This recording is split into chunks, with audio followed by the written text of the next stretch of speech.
I am going to be reviewing the Riptide bracket, particularly my path and my thoughts a little. Alright, well, Riptide, that is going to be occurring September 10th to 12th. Fun fact, September 13th is my birthday. Anyways, this is my path. I have no idea who Kumatora is, other than she's a character in Mother 3, which is a base game. Kendrick, I didn't know played Melee, but it's cool that he's releasing albums that I heard are like mediocre, but has some stuff here and there. Versus Icy, I don't know who either of these players are. I mean, generally, if I don't recognize these names, I kind of just assume that I got it. You know, just frankly, I never heard of him before. He did beat Oh Really. That's if it's an Oh Really I'm thinking of, that's not too bad. Puff, so I do need to give him a little respect. I needed make sure my pivots are working day of, but I think I'm pretty still at the Puff matchup, so I don't have too much to worry about. So I don't think I'll struggle too much on my round run, but not gonna underestimate any of my opponents. Fun fact, for my first out-of-region major in the East Coast, I went to something called Shine 2019, where I was actually really, really afraid of this one ISIS player I had to fight, and his tag was, I think okay, like, it was a New England ICs that was actually really good, like, he won the New England Arcadian or something. I was really afraid to fight him, until I heard a story that he got, like, really hungover the day before and just didn't show up to his bracket, so I got a freebie for my round one, where I didn't have to fight a wobbler. Well, that was when wobbling was legal, too, so that was really scary. And he just didn't show up. I was like, cool, okay. I'll advance to past round one, and then I beat Bobby, and then that was where I took my first game off of Hungry Box. Here, maybe I could dodge Kendrick. He might be busy, recording some new albums. This is my bracket, where I have to fight against Frostbite. And now, I'm kind of rusty in my ICs knowledge, rusty with how I can fight ICs. Like, I do think I'm pretty good at the matchup, it's just that it's been a hot minute. But you guys are missing one crucial variable. One variable here. Guess what his bracket has? He has this guy. The guy that makes all my thumbnails, Dark Genix. I don't think Frostbite's beating Dark Genix. He even messaged me, Dark Genix. He was like, yeah, see you at Riptide in bracket, man. I looked at some of Frostbite's online results. I don't know his current status. I don't know if he's been playing or he doesn't view online well, or if he's been to any locals. But kind of slacking, 129th at Galint, 65th at Pound. Not too active. He is number 6 in NDVA, but Dark Genix, I don't know. I already think Dark Genix has a good chance with his Fox. Maybe if he wants to pull the Icy Ditto. He's definitely not beating his Giga Bowser. That's for sure. So actually, I'm rooting for Frostbite, because if he pulls the Giga Bowser on me, I'm toast. So please wobble his Giga Bowser, Frostbite. So round one, definitely somebody to respect, Dark Genix or Frostbite. But I think I have a very good shot. And then it's between SFOP and KoDoRiN, which I want to review a little. Don't know who these are. I don't see a reason why SFOP just wouldn't run him over and advance. Probably the same thing for KoDoRiN. I know these are two pretty solid players. This should be like 99% chance that this looks the way how it is. The exception is that it could be Dark Genix instead. But yeah, assuming there's no DQs, no weird upsets, it's probably gonna be this matchup. My typical assumption is I do think SFOP's gonna be KoDoRiN. Like, I don't know. I do know KoDoRiN has like a lot of apparently he's really good at using rest against facies. Like he's like that kind of puff where he finds a lot of rest setups versus the type of puff that SFOP plays in his region, SDJ. He's a little bit more passive kind of puff. So, I mean, there is that upset potential. I don't know SFOP's expertise in this sort of matchup, but I would assume that he does just beat Puff anyways, and Fox is generally very, very favored around this level. Very likely to fight SFOP next, although I wouldn't mind KoDoRiN anyways. He has given me scares before, like one time he was up 2-0 in the first Ginger's Pot of Gold tourney, and I reversed 3-0'd him. But generally I do well versus him in friendlies. Again, I do think I'm not the best at the Puff matchup, but I do think I'm solid at it. And, you know, as long as my pivots are working fine, I think I'm good. Now, this is... Oh, this is a spicy matchup. This... What do you guys think? Because, I do hope this is best of 5. This is all best of 3, that would suck. Okay, no, never mind. Yeah, they do make it obvious. Top 64 is best of 5. Plenty of... It's just gonna be best of 5 good melee at this round of stage. I don't know, you know? Been doing well versus Fiction. Granted, he's still working a lot in the matchup, but, you know, against every other Falco, like, you know, last time me and Ginger played, I generally had the winning record online. In LAN, it's a little... We didn't fight too much. The last best of 5 set we played at Fight for SoCal, I won 3-2, but that was like 3 years ago, so who cares? And, you know, apparently Ginger likes LAN a lot more, and I also like LAN. But, it's a kind of a toss-up. If I were to give my opinion on that, I do think I am favored. Like, you know, give me a, like, you know, 2-to-1 ratio. And I would take that bet. If you're a KoDoRiN fan, I think that's a good bet to have. This is definitely an indicator that I need to work on my Parashield game. Beginning some Mango training, even though Mango does not play like Ginger at all, so actually the Mango training is irrelevant here. But I think I have a very good shot against Ginger. Let's look at the later rounds, the further rounds, the bracket. Let's pretend for a moment here that this is Plup versus KoDoRiN. Plup is really fucking good. Like, I know that I did beat him at SCL online, but here's the thing. Here's the thing that is not emphasized as much, and why I don't think that actually means anything. For one, Plup was rusty, his controller broke, and the ping was like 80 to 90 consistently. It was... You could kind of tell that, like, Plup was, like... At least how I played, like, how I felt Plup was very off. Like, I thought Plup would be fast in a lot of spots, but when I found out in the moment that he was not... He was a lot slower than I thought in a lot of positions, messing up a lot of things, making a lot of irrational decisions, I took advantage of that to win. And even then, it was still pretty goddamn close. And then I played Plup in Summit friendlies, and... Ooh, yeah, dude, that man is just so fast. He is the fastest Sheik. One of the fastest players, period, that I've ever played. And also, he's shown that he can just beat me with his Fox as well. Like, that guy is pretty good. I'm gonna have to pull something on my ass to, you know, like, I need to have, like, good, like, I need to have, like, Zane level awareness to do well against that sort of thing. That'll be our hard set. And, like, I don't know, who... Is there anybody in Plup's way, like... I'm gonna give percentage odds of how likely Plup would lose against his opponents. Like, I think this is 1% chance, 1% chance, 1% chance. And I'm saying 1% chance as, like, a generous odds. Like, he's not losing to these players. Like, I don't think so. Cam is, like, 2% odds if he could beat Reed, but I doubt it. So, that's definitely a struggle. What if I lose to Ginger? Then I am forced to fight against my likely opponent, Dreffin. Let's see how Dreffin's path look like. Here's the thing, like, Laud could definitely do it. It's just that nobody knows what's really going on with Laud. And I know Sheik isn't, like, Laud's strong matchups, you know? Like, I could definitely see Laud losing to Dreffin. So there's actually a decent chance I could be fighting Laud instead. But maybe Laud does show up. You know, maybe his big brain can handle both melee and medical school. But either way, if Dreffin were to lose versus Laud, he's definitely making it out. Like, I don't see Dreffin losing to these Falcos. Maybe even Hugs. Even if Laud's at the same spot, I don't see why it would be any different. So, wait, Hugs is bringing out his Sheik this tournament? What? Did he make a YouTube video about it? What? Huh?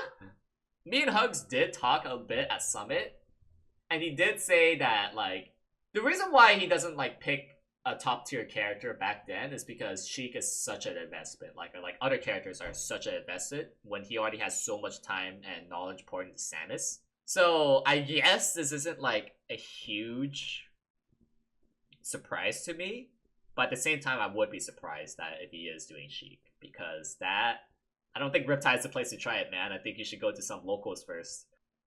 That'll be interesting. But either way, if I were to go to losers, I fight Dreppen or Laud. Both. I've beaten Dreppen before online once. Turns out if you down tilt his spot dodge, you don't lose. So hope Dreppen has a better strategy against me. But against Laud, that'll be challenging. But I played Keizu multiple times in friendlies, and I've learned a lot more in this Peach matchup.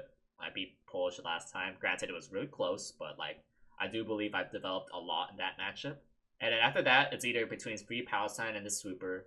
Can honestly go either way, but I do think I am favored against those two players once again. And then versus SFAT, it really depends on two things. Is SFAT playing well, or is SFAT playing really badly? And I'm gonna guess that when we reach this part of the bracket, it's gonna be pretty late at night. SFAT is craving his veggies. He doesn't have a broccoli on hand, and I'm just gonna be. It's gonna be a repeat of what happened at Summit, because actually SFAT's been destroying me in friendlies, and when I fought him at Summit, he was playing so bad. Like I can't express that was the worst SFAT has ever played against me in any tournament set, any friendlies. Easily the worst he's ever played, and I could tell that he wasn't trusting his ledge dashes. He was kind of second guessing his neutral. His execution was so off. And I need to play that SFAT to win. And if he's showing up even like, if he's playing like a 5 out of 10, very good chance he beats me. Unless I really change up my game plan, which to be fair, I am. I am changing a lot on how I play versus Fox. At least in my head. Still need show it here too. Overall, SFAT has a really good chance. He's very favored in beating me. On an off chance is Wizzy. I mean, we did go to game 5, and I played Wizzy a lot in friendlies and Summit. And he had a solid edge, but I also wouldn't say it's impossible for me to win either. Just as long as he doesn't grab to boost me too much, I hit my edge guards versus him. I actually think I have a fighting chance. I wouldn't say I'm favored, but I have a 40% chance of beating Wizzy if I'm on point. Otherwise, if I'm not playing on point, it's a 10% chance. Let's say I defy all odds. What if I made it past winner semis finals? Maybe God heard my prayer and was like, you know what, KoDoRiN? Tomorrow is your birthday. I'm gonna gift you this winner semifinal spot. And I am up against Wizroom. And actually, I think I'm favored 6-4 against Wizzy if I'm playing 10 out of 10. And I beat him. And then, remember that moment where I missed 5 pivot S smashes and all my side B up tilts against H-God at Summit? Oh, that's not happening today. When tomorrow's my birthday, the day after, I'm 3-0ing him here. Maybe I drop a Dreamland game. Who cares about that? But watch back that Summit set and how solid it looked up until few key points. Oh, that doesn't happen anymore. 6-0 him. Comes back in the grand finals. 3-0 him. 6-0. 6-1. 6-2. I don't know. That's gonna happen. I win Riptide. They say that you get a one time. People were using their one time to have Manga win Summit. I think this is my one time. That if everything goes right for me, I play a 10 out of 10 all 3 days because I'm waking up 8 a.m. every day in preparation for me to actually wake up on time. If you need proof of me doing this prior, look at Mewtwo King's Frame Perfect Series bracket and how me and one other guy woke up from my pool in West Coast for an 11 a.m. bracket, by the way. I'm willing to wake up 8 a.m. every day from now on in preparation for this. Hard work pays off. I'm winning this. Winning this tourney. Winning this. But let's be realistic for a second. Let's say that I'm in losers round 1. I take SFAT's spot. I guess if I meet Ginger here, that'd be cool. Probably somebody else. At this point, it's way too high variance on what will happen. I'm not sure. I think if you were a betting man, you know, say you're playing poker and you draw me as a card, you know, playing a lot of poker, so I think I could draw a poker analogy here. I'm like a suited pair, you know. I'm like 5-6, 5-6 of hearts. You know, that's not gonna win you every card. Like, you know, that's not a double ace, like, you know, Plup or Hungry Box kind of card. But I have potential. Like at a post flop. You saw that you have a flush potential. You gotta see what happens at the flip. You gotta see what happens at the river. Maybe it could even be a straight flush. Where if it's a straight flush, I win this tourney. I think that's my potential here. Is that I am most definitely gonna flop. I think the chances of me getting either a flush or a straight is like, combine that, it's like 20% odds or something. Of this one video I was watching about positioning and like the odds of card likelihood occurring, like 20 or 30%. That's not high odds at all. You wouldn't go all in on that. You know, maybe raise, maybe call, depending on your position. What if I all in and I win? You know? What if? There is potential. But the most likely potential is that I'm going to get beaten out by someone.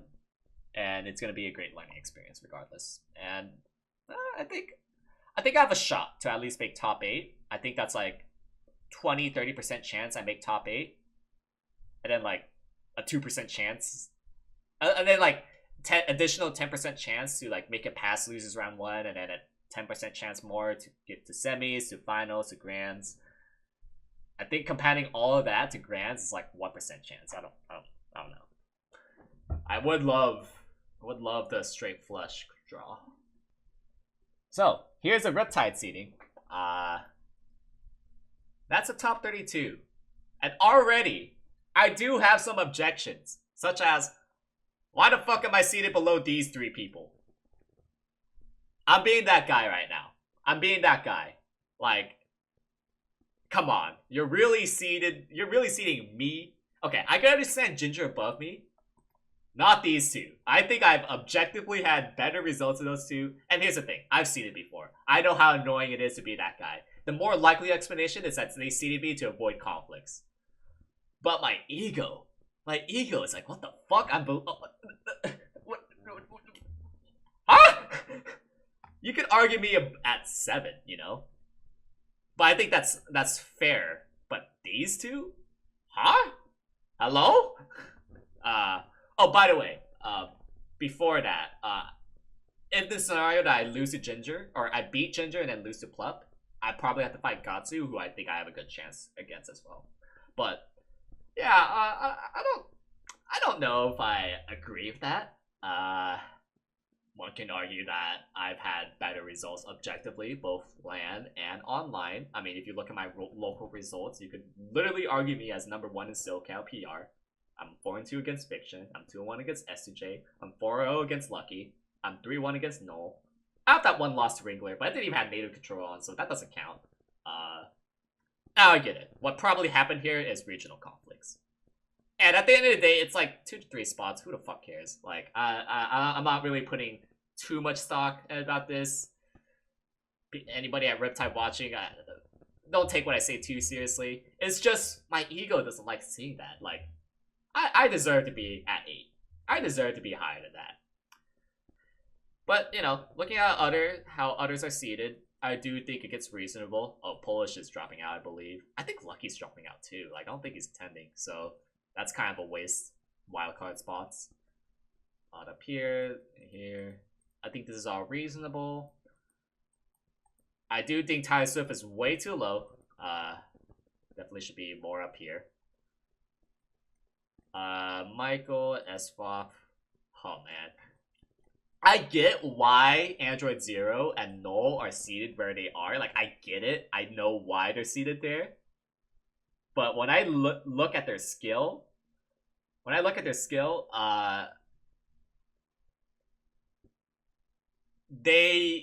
if it's based on skill, I think they should be here. But when I look at their tourney results, it makes more sense that they're here. So I know why they're seated here, and I get it, but these are like the killers that they either are fucking gonna place exactly where they are expected to, or they could pop off really hard. I can't tell which one's gonna happen first. And for Riptide. Because I could easily see them either pop the fuck off, or they just or they drown in pools somehow. Especially Noel. Like, don't put Noel on stream. If you put it on the stream, he's way more likely to muster out.